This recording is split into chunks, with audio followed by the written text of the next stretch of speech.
What's up, everybody? My name's Parasite. Welcome back to the Jose Mourinho Challenge with Sporting. Today, I was going to come back and show the second game of the league season because it was going to be against Porto. So I played the first game against Guimarães. We won 3-1. And then the Porto game got delayed.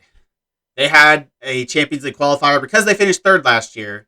They had to qualify for the group stage. So they had a qualifier and our game got pushed back. So I thought about just coming and doing this Santa Clara match, but this transfer window was not necessarily super eventful, but it is save defining, and it is the most frustrating transfer window I have ever been a part of in any Football Manager save, ever. I have never had such a hard time signing players as I did this offseason. And I think some of it is the game because I feel like some prices are just completely unreasonable. Some contract demands are just completely unreasonable. And if you compare it to, what has happened recently in real life, you think of some of the best young players that have transferred in recent times, like especially Erling Haaland. Even when he was at Salzburg, he was already considered to be, a star of the future. It wasn't like he was just some unknown little prospect. He was a big time thing. And he went to Dortmund for $25 million?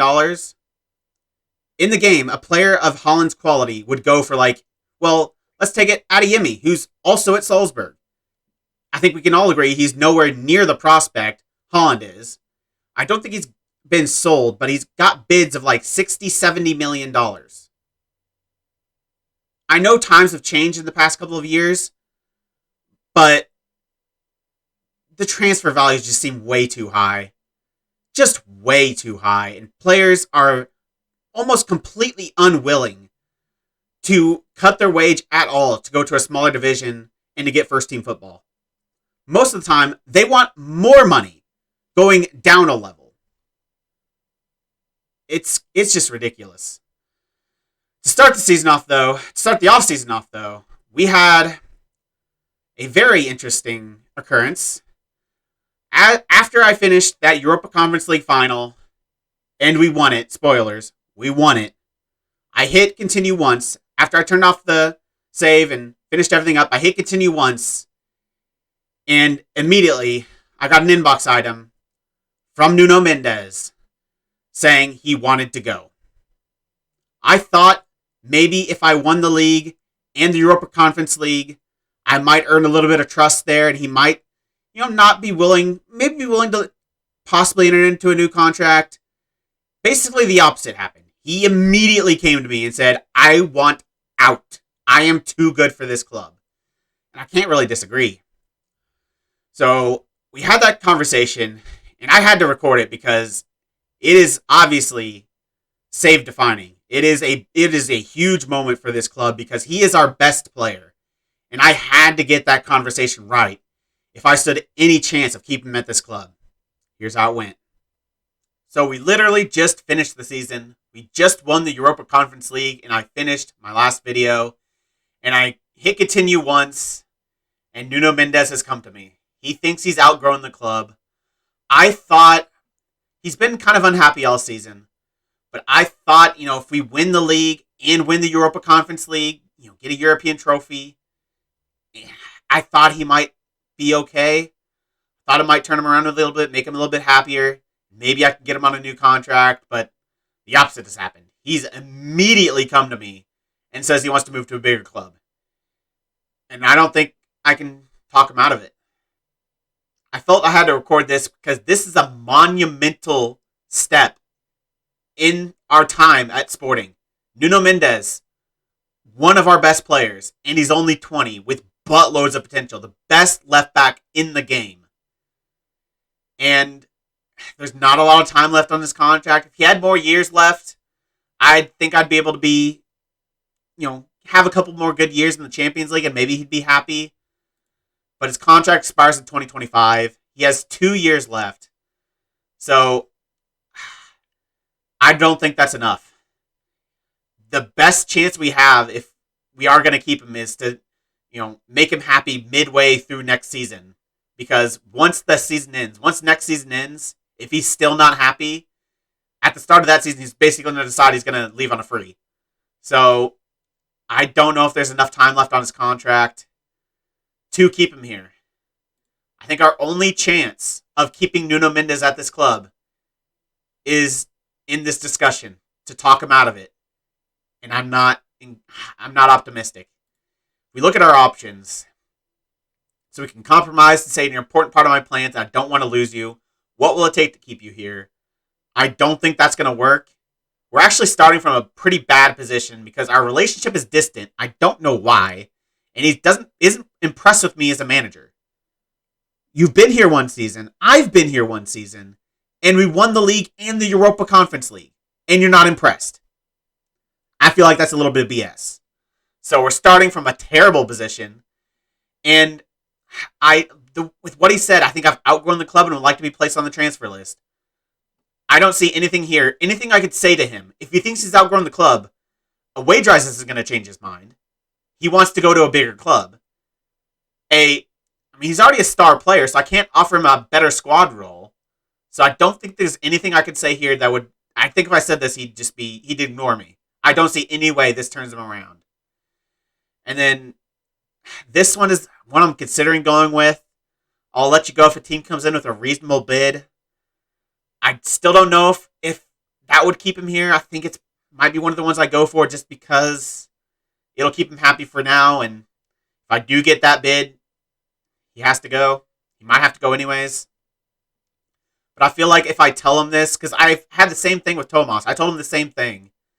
And he was happy, but he's still not willing to negotiate a contract because he's kind of still waiting on that reasonable bid to come in.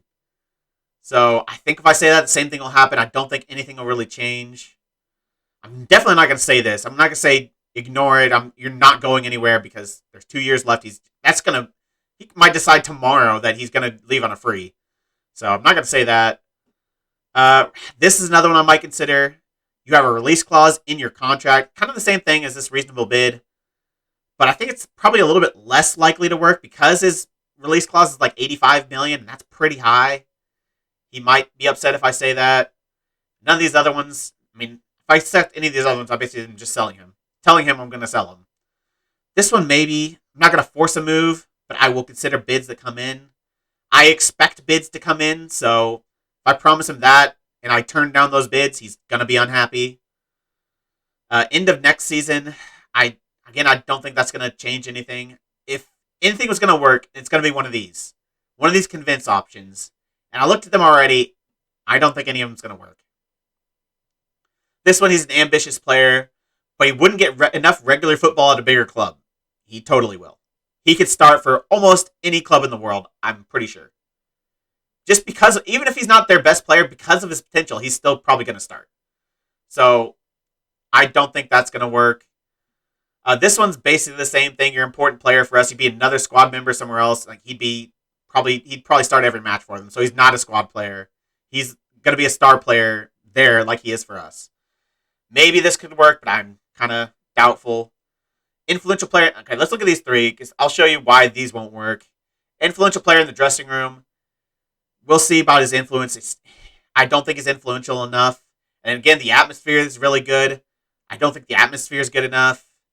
And then social group like yours is an important part of enjoying your football. There's no guarantee you'll get that elsewhere if you leave.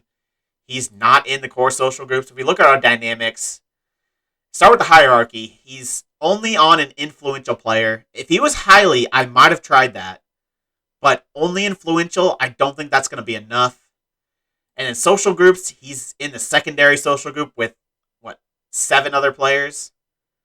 Including, backups like Van de Voort, Asugo, Kayai, Mateus Nunez. If he was in the core group, again, I might select that because I think I might be a chance, but he's not. And then, go back to the overview. Club atmosphere is only good, and it's not good by a whole lot. Because there's a lot of players that want to move to other clubs or want a new deal. The atmosphere isn't great. Even with all we've won, the atmosphere isn't great. So I don't think any of those options are going to work. So, I could put one of these and just hope, but based on how this should work, based on what we know, I doubt any of these work. We might be losing Nuno Mendes. It really sucks because we can't get anywhere close to the caliber of player that Nuno Mendes is, no matter how much we get for him. I think I'm going to say this. Reasonable bid. Hopefully he'll be a little realistic and accept a pretty high bid. I mean, the thing that could completely go wrong is if we do this and he's like, I want to go for $10 million. I mean, okay. It's more like 70. I think he'll start pretty high, but I'm not positive. This is a risk, but I think this is our best chance of keeping him here. As long as we can just keep him happy for now. Maybe if no bids come in at all, he might realize teams have lost interest and be willing to negotiate a contract next year at some point. That's my only hope. I'm going to do it. I'm going to say reasonable bid. See what he says. Okay. Again, this is what I thought. Wants to know what the bid's going to be. Hopefully he starts high. I'd be okay with anything above like 60 million. That's what I'm aiming for. I think he's worth that. Hopefully he starts around there. Oh, baby. He started at 83. Even better than I could have hoped. All right. This is what he starts as. That can only go up. I doubt it'll go up by much because his release clause is only like 85. So, but I'm going to get it as high as I can. I'm going to start at 90. Okay, no. What's he go to? 85. 87? He should accept this. Okay. So, he's content. We didn't make him very mad, which is very important. It's very important he's not upset. Even the director of football is very happy. And, yeah, if we get a bid of 87 million, I'd take it. I don't want to lose him. And if I could put him on a new contract, if I had the option of signing him to a new contract or selling him for 87 million, I'm signing him on a new contract. But that could be a pivotal moment in this save. I don't know if he'll be back next year. I don't know. We'll see if bids come in. I'm just hoping and praying not a single bid comes in. And he realizes no one's interested. I mean, teams already want him. Man City, Tottenham, Juventus, Atletico Madrid. They could all spend 87 million. I'm pretty sure. What's his release clause exactly? 83. So he actually started as a release clause. So I'm not going to get 87 million for him. If they're going to sign him, they're going to pay his release clause. But I'm hoping no bids come in and he decides no one wants him and he's willing to sign a new contract. But I think because he is happy, we can keep him all throughout next year. I think we can keep him for another year. And if he's still not willing to sign a contract, after next offseason, or in next offseason, we might sell him.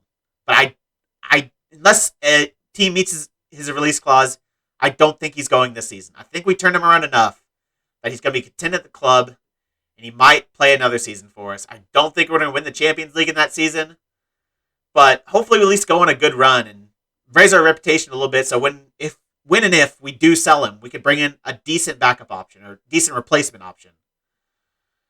All right, big moment. Ended about as good as I could have hoped for.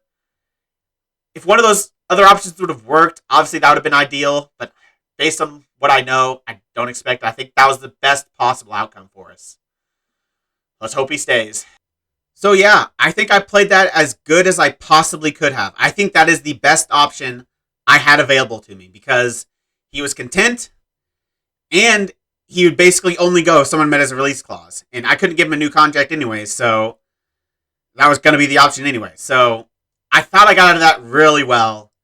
And I was a little bit optimistic because, I mean, it was a pretty high release clause, $83 million. But it didn't take long for bids to start coming in.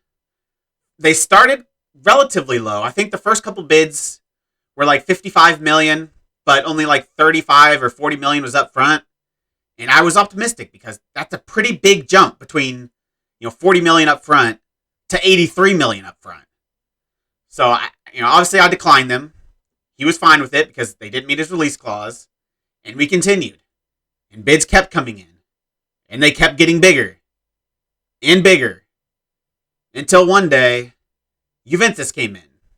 Made their first bid. And they whopped down $83 million on the table and said, give me Nuno Mendes. And there was nothing I could do about it. They met his release clause. My only hope then was to pray to the FM gods that he would pull the same move he did with PSG and turn down their contract. He didn't. A week later, Nuno Mendes was gone, and we were left a glaring hole at left back. Now, it did do us really well for our finances. You can see over here, we have 158 million in the balance, up from about 65 million at the end of last season. So that's kind of ridiculous. We have a transfer budget of $85 million and a wage budget available of about $200,000, a little over $200,000. And you might think, why haven't you reinvested? Because values are so high. And another issue I found is I don't think there's enough good young players in this game. Non-regions, I don't think there's enough good non-regions in this game. There's barely enough, especially at the fullback positions, there's barely enough that I could possibly sign a player that would get into my team at any point and make a difference. Those options just weren't out there. And the ones that were 50 million plus. So it wasn't great. I didn't have many options. I couldn't spend that money because going into this transfer window, our transfer record for the club in their entire history was $13.5 million for Bastos. That was the most the club had ever spent. I have broken that. Not significantly, but I have broken that. But I couldn't go from $13.5 million to 60. That is not reasonable. That is not financially responsible. I just could not do that as Sporting in Club de Portugal or in Liga Portugal and not guaranteed to make the later stages of the Champions League. So I didn't have many options to replace him. I didn't have many options to replace all the other players I wanted to replace. I still have yet to sign a center back. I have actually, it took a while, but I did find a couple options. The best one, we agreed a deal for him. He's pretty good. We agreed a deal for him. He agreed a contract. And we had gone the entire transfer window. This is probably late June, maybe early July. No one had come in for him. He had no offers. He had no interest. We made the bid, got accepted the contract, and the next day Tottenham comes in, offers him a deal, and a few days later he's off to Tottenham. I feel like that's also a thing that's kind of been in the game for a while, that the AI is like waiting for you to try to sign a player. Like they're not going to try to sign him until they just know you're making a bid. And so they come in and steal it because he's actually a good player and they don't want other teams to actually have good players. So frustrating. We had another option though, but I did not feel great about it. It's still an option to go through with. We have the ability to confirm the signing. And he's decent. I don't think he's a huge upgrade over Caceres. His attributes, he's got some better areas, but some are worse. The big advantage he has is he's 6'3" with pretty good jumping reach. And he's still pretty young, 23 years old, not much younger than Caceres, but he has decent potential, supposedly. I'm not sure if he's going to be able to reach it. I'm not super optimistic he would. And he's not cheap. He's not super expensive, but he's not cheap. And he had one big glaring red flag. And that was because he hated big matches. Like, significantly hated big matches. And I don't know if it makes sense for who we are to sign a player who hates big matches, because the only matches we should have any difficulty winning are big matches. We should be able to beat the likes of Maritimo, Boa Vista, Nacional, Gil Vicente pretty comfortably with average players. We need good players to beat Porto, to beat Benfica, our two biggest rivalries, both big games, to win Champions League matches. Those are big games. We need really good players, and I don't think I can trust a player that hates big matches to win me those matches. So I don't think I'm going to do it, but he's literally my only other option. I could not find a single person that was better than Caceres for less than like $50 million, or that wanted less than over 100K or less, or more even. Like, the wage demands were just ridiculous. So, yeah, I haven't signed a center back. I also haven't signed a goalkeeper, which is not ideal. Adon did leave, as we knew he would, but what we didn't expect is he retired immediately after being released. He just retired, which doesn't make any sense, because he retired because he didn't think he could play. Any club would sign him that's at a level that he thinks he's capable of. We would have. If you would have given us the option, I definitely would have signed him for 1 or 2 more years. So it doesn't make any sense at all that he would just completely refuse to sign a new contract, and instead of playing for maybe a smaller club, or for us, he'd just retire. He's only 35. That's not super old for a goalkeeper, and he was still really good. I did find an option to replace him, but of course, because FM22, he had a pretty bad injury, like multiple month injury, and he was still going to be out for another couple months. And I did agree a deal for him, agreed a contract, and he failed his physical. So, and I'm pretty sure he's still going to be injured by the time the transfer window closes. So, I have no ability to sign him, and there's no other players out there for a reasonable price that are a significant improvement over what we have. Such a frustrating transfer window. I have brought in a few good players, though. I have possibly replaced Nuno Mendes. I had to do a lot of scouting because, like I said, the obvious options weren't reasonable. So, eventually, I stopped looking for natural left backs and started looking for anyone that had any concept of playing the left back position. And I found a guy with decent attributes. He looks better than Vinagre, and he's got quite a bit of potential. But he's got some glaring holes, and I don't know if he can actually play the position. It's a gamble, but I think it's going to be okay, because even if he can't play left back, he can play a couple other positions very well, where he can either be a very good backup or possibly be a starter for us. So I think we're going to be okay with the signing. We also signed one of the best players in world football. Maybe not in current ability, but one of the best young players in world football. But of course, it couldn't be at a position of need. The only position that a player of that quality was available in was one where I already had a starter. So that's just another slap across the face. This has just been, like I said, one of the most ridiculous, frustrating transfer windows of all time. So I'm going to start beating around the bush. I'm going to go into the transfers. I'll show you obviously, Nuno Mendes got sold, but there are a couple other players that got sold. No significant ones, but I'll show you who we brought in. There's some good names on there, but there's not a lot of names. I'm still looking. There's still a chance we bring in more players, but I'll show you the scouting network too, because I want to show you just how few options there really are.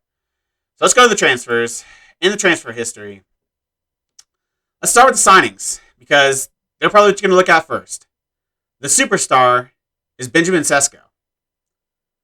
Probably the third best young striker in the game. Well, maybe fourth. That's not already a star. He's probably like the second best young striker in the game, behind Mukoko. Benjamin Sesko's a stud. $22.5 million is a new record for us. But for Benjamin Sesko, with just ridiculous potential, and I think he has the ability to compete with Tomas right now. And he brings us an aerial presence at 6'5" with 16 jumping reach. I think Benjamin Sesko is going to be a real good signing. It's frustrating that it's at striker. Maybe we'll really need him. Maybe Tomas won't be it, and he'll be super important. But he's also on $50K a week.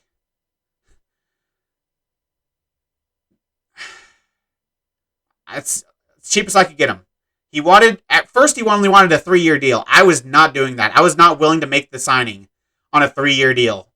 Because by the time those 3 years are up, he's either not wanting to sign and he will leave on a free, or he's not quite fully reached his potential and I can't really sell him for much more than I bought him for. So I eventually got him to a 5-year deal. It means I had to pay him a little bit more, but $50K is a lot of money. It's not our highest earner though. Highest earner's on 55, so he's still a lot of money especially for a backup, but I think long term he's going to be the starter. He has more potential than Thiago Tomas. He's the big signing. Another smaller signing I made just for a little bit of depth is Xavi Simmons for $2 million, raising to 2.3. Decent little defensive midfielder. Can also play attacking midfielder. Little bit of potential. Decent current ability. Pretty cheap. 9.5K on his wages. And I bought him in because I sold Gerald Tavara for $7.5 million to West Brom. His really only value was as cover at both defensive midfielder and attacking midfielder. And he's decent at those jobs, but $7.5 million is really more than I could turn down. So I did sell him and brought in Xavi Simmons for a little bit of money.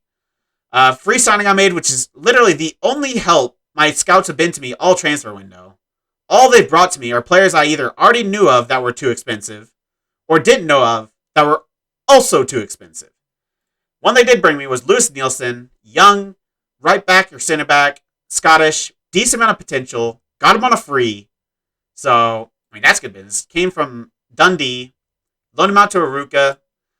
So he could maybe be a good option for us in the future. But our possible new left back, and our second biggest signing, is Isaac Bergman Johannesson from FC Copenhagen for $15 million. So reasonable price. He's on a reasonable wage.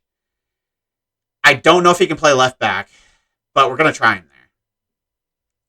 Really good attacking ability, especially since he's on a fullback attack. To have that crossing, dribbling, first touch, passing, off the ball, decisions. Mentally, he's very good.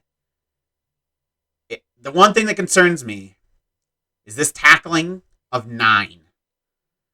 As a fullback in a defensive tactic, I'm worried about having Isaac Bergman Johannesson playing as a fullback. Another thing that I don't love about him is he's not super fast. Only 13.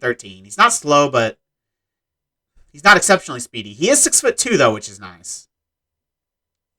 But yeah, he's got a decent amount of potential. Not full 5 stars, but pretty close. He's currently 3.5 stars as an inverted winger, which I don't know if I agree with, because I don't know if he's better than Nuno Santos. But that is at least his potential if he doesn't work out at left back. He could definitely be a starter or really good backup at either wing spot. And he can also be a backup at attacking mid. So he's got a lot of versatility if he doesn't work out at left back. But his first shot is going to be a left back because there were no one better I could sign. The other players that did leave, Vinny Note, we're buying Castillo for $3.1 million to Empoli. He was going to be my third option, and I had a fourth option that I thought could be a third option, all right. He's actually a pretty dang good player. I actually really liked Byron Castillo, but we didn't really need him that much on the wings, and he was going to be pretty deep backup option at fullback, so I decided to move on for $3.1 million. The biggest sale we've made that wasn't Nuno Mendes was Paulinho to Red Bull Salzburg for $14 million. So $8 million less than we paid for Sesko. They paid for 30-year-old Paulinho. I would not call that good business by Red Bull Salzburg. He's a decent player, and he played pretty well for us, but he was on like 32.5K a week, and he was never going to take Tomas' spot. So I wanted to move on, and to get that kind of money for him was awesome. A couple of other sales, Camacho, just a youngster at the club that was on a lot of wages. Like over 10K. I think it was like 13K or so, and he's not good. So I definitely am glad to get him off the books. A bunch of loans, and then the Nuno Mendes sale, $83 million. What wages is he on? 240K. I can see why he wanted to go to Juventus. Other than that, we had some free transfers that were nothing of significant note. And released players. Obviously, Gareth Bale is gone. He is still yet to sign for a club. Bruno Paz, just a youngster's gone. Pedro Marquez, a young striker.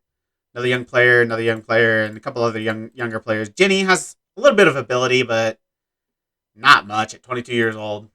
So yeah, no big outs other than Nuno Mendes. But our squad is still significantly weaker than it was last year, and that's not ideal considering we're about to play in the Champions League group stage. Because we have not signed a goalkeeper. Our starting goalkeeper is Martin van der Voort, and he was not good last season, and I don't have a lot of hope on him being good this season. So I want to bring in someone better, but there's just no options. Ruben Aguilar is being a little baby. He signed literally a year. He's 30 years old. He literally just signed a contract, and he already wants an improved deal. No. So he's unhappy. Mateus Nunes wants to leave. He wants a new contract as well, but he's got a contract through 2026. I'm not willing to enter negotiations right now. A lot of players are wanted, but not a lot of other players are unhappy. So that's what I've went through. Frustrating transfer window. If we look at the scouting, let's just look at some of the player searches for players that we could sign. We're doing a very deep search at other positions, just trying to find some diamond in the rough. But let's start at center back and look at the actual competent players that would actually improve our team. Why did I not click center back? Center back. There we go. So, of the players that want to come here, they're obviously Milinkovic, really expensive, already on 130K. Marçal, relatively affordable. Wages aren't stupid at PSG, but he's no better than Caceres. He's literally no better. His numbers are actually very eerily similar. Other than that, Kumbula, 30 to 38 million, is on 81K a week. He is better, but I mean, he's gonna, like I said, players that are already on a lot of wages at big clubs want to come to Sporting and be paid more. If I can almost guarantee it. If we look at what he wanted, 77 to 96, so close to what he's already on or more. Other than that, there's not a whole lot. There's not a lot of names here. Gavardiol, 31 to 37, 59K a week. He'd want a lot of money. And he might be a little bit better than Caceres, and he's obviously got a decent amount of potential, but it's actually only 4 stars for us, which is kind of surprising. Lacroix, I would love to sign Lacroix, but he's already on 100K, and they want 60 million for him. There's just no options. There's no, step in and be a very good player options. That's it for those. If we look at just young players, there's also not really any options. Garcia's not very good. He's not as good as Caceres. None of these guys are that good. Literally none of them. I just don't think there's enough talent at the center back position. Harvard Bellis would be really good, but he's already on 68K a week, and they want 40 million for him. And there's not a lot of potential anywhere else. I've scouted a lot of these players, and there's not a lot of potential, or they're just stupidly expensive. So that's center back. The guy we might be bringing in, I'm probably not going to bring in, is Kamil Piatkowski from Salzburg, another player from Salzburg. 3-star current ability. It says he has 4-star potential, but it's that doesn't enjoy big matches. And his numbers aren't that much better than Caceres. Like I said, he's really only better in his aerial ability. I don't know. That's the second best option I could find. If you look at left backs, let's go about it any age.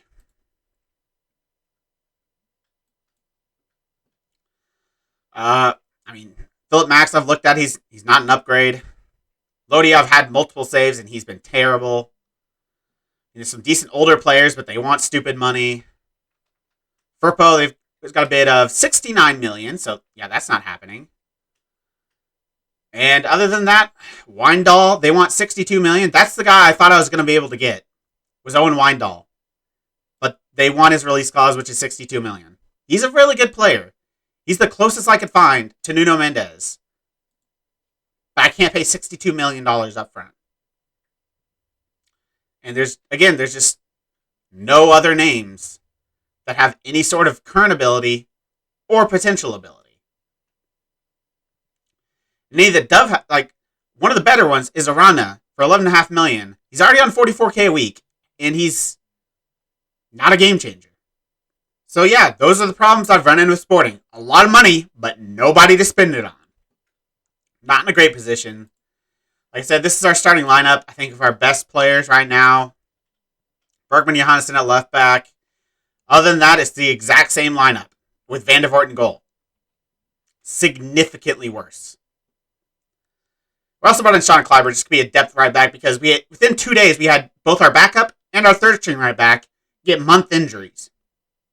So I brought in Kleiber, cheap deal, just to be a backup right back. A little bit of potential to be played elsewhere too as well. So, but yeah, our squad really hasn't changed much.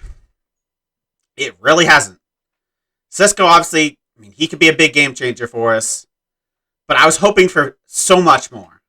I wanted a new center back. I still desperately want a new center back because Caceres is not good enough. And I think he will be exposed in the Champions League. I don't know if I can trust Bergman Johannesson. I want somebody that can actually compete with Santos mostly because Tabata played really well last season. Santos very up and down. Costa mostly down. Also, if he plays 15 games, he gets another year. And I do not want to do that. I do not want him for another year. So I don't really want to play him that much. But yeah, that's about it. I don't want this to go on too long. It's already gone on longer than I wanted. In terms of when we'll come back, we actually don't have a big game for a while. It's a lot of pretty comfortable matches coming up. I will show we also did play the Super Taca against Benfica and they destroyed us. Even though we had IRXG, like we have in every single matchup against them, they destroyed us. Caceres, 5.9. I want him replaced. We did win against Guimarães, though, 1-3-1. Gonzalez, Santos, and Caceres actually getting a goal. They only got their goal in the 93rd minute. So, I still think we'll be able to beat up on the bad teams. But I think Benfica and Porto, they were tough last year. I think they're going to be extremely tough this year. And I am just hoping we get an easy Champions League group. Because if we don't, we'll struggle to make it into the Europa League. So I guess I'll probably come back for maybe Braga Benfica. I doubt we'll get a very big club for this Taca de Portugal third round match. So I'll play a little bit, get a little bit into the season. Fortunately, I didn't even scroll down to find this. Porto, we played them twice in a row. It got rescheduled from August 18th or 6th, 17th, 15th to December 23rd. That's kind of ridiculous. Alright, whatever. That's been my frustrating, ridiculous, depressing transfer window. Hopefully, we've got a few more days to maybe sign somebody else. Hopefully something happens, but I'm not optimistic. You'll know when we come back, though. And I'll see you next time for Braga and Benfica. That's the end of this episode. If you made it this far, why don't you like the video, subscribe, and click the bell. The links to all my socials and my Twitch are in the description. I really appreciate all your support. Thank you all for joining me, and I'll see you next time.